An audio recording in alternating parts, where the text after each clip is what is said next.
لمعرفة الوضع أكثر مشاهدينا الكرام تنضم معنا مراسلتنا من مدينة الحسكة بشرى العموري. بشرى، مرحبا بك.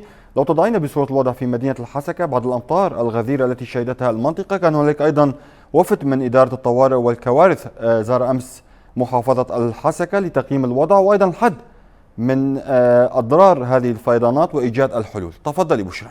كما ذكرت، شهدت المنطقة خلال الفترة الأخيرة أمطار غزيرة أدت لارتفاع منسوب نهر الخابور، مما أدى إلى غمر وفيضان العديد أو غرق العديد من المنازل، بل المئات من المنازل كل من حي غويران، الغربي، الليلية والمرديان.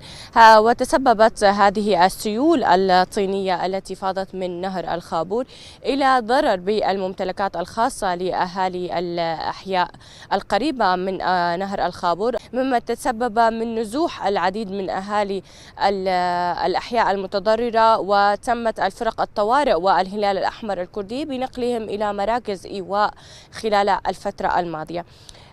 الآن كما تشاهد منسوب مياه الخابور انخفض، ولكن نحن مع بداية منخفض جوي جديد. نحن بالمنخفض الثالث الجوي، المنخفض الثالث الذي ستشهده المنطقة، والذي حسب الأرصاد الجوية يشير إلى هطول مطرات غزيرة. هناك مخاوف حقيقة من أهالي المدينة، أيضا من فرق الطوارئ، من حدوث كارثة جديدة بالأحياء القريبة بمدينة الحسكة من سرير نهر الخابور، أن تكون هناك فيضانات جديدة، خاصة أن باتت جديدا المنسوب ينخفض، والأهالي ليس بوسعهم، يعني جميع أهالي حي غويران والليلية ليس بوسعهم تحمل هذه الأضرار التي يتسبب بها فيضان نهر الخابور. كما ذكرت، كان هناك فريق طوارئ قد قدم إلى محافظة الحسكة وزار محافظ الحسكة لمناقشة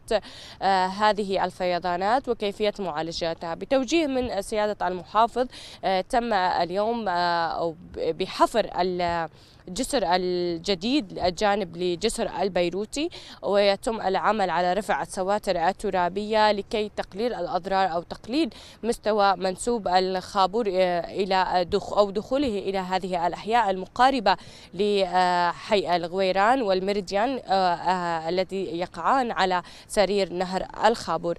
باللحظات الأولى طبعا للأمطار الغزيرة وهذا الفيضان، توجه كل من القيادي في قوى الأمن الداخلي سيمان دعفرين ومحافظ الحسكة إلى هذه الأحياء، ورصدت أحوال الناس وقاموا بمساعدتهم ونقلهم إلى مراكز الإيواء، بالإضافة إلى فريق الطوارئ والتنسيق مع بلدية الشعب، بالإضافة إلى الهلال الأحمر الكردي الذي تولى نقلهم إلى مراكز الإيواء ومعالجة المتضررين. جميع أهالي غويران والليلية في مدينة الحسكة كان لهم مناشدات عبر وسائل التواصل الاجتماعي بضرورة تدخل المنظمات الدولية بهذه الكارثة التي عاشتها الأحياء.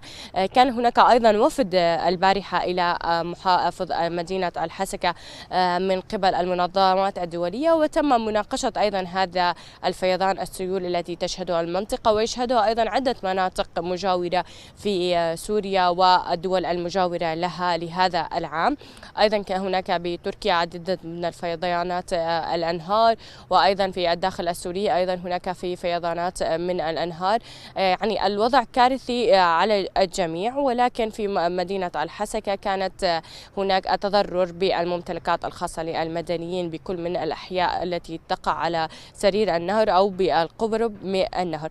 الآن في مدينة الحسكة كما تشاهد منسوب نهر الخابور هو منخفض حاليا، لكن هناك مخاوف من هذا المنخفض الجوي الذي تشهده حاليا المنطقة أن يعود مرة أخرى وتتشكل هذه السيول الطينية ويرتفع منسوب النهر ليدخل مرة أخرى للمنازل والأحياء. هناك تحذيرات أيضا من فرق الطوارئ للأهالي أنه ليس من ضروري اليوم العودة مباشرة إلى منازلهم حتى ولو انخفض هذا المنسوب، لأننا أمام كما ذكرت لك منخفض جوي جديد. فرق الطوارئ تسعى اليوم للحد من دخول هذه المياه إلى المنازل، ولكن العمل يستغرق بعض الوقت.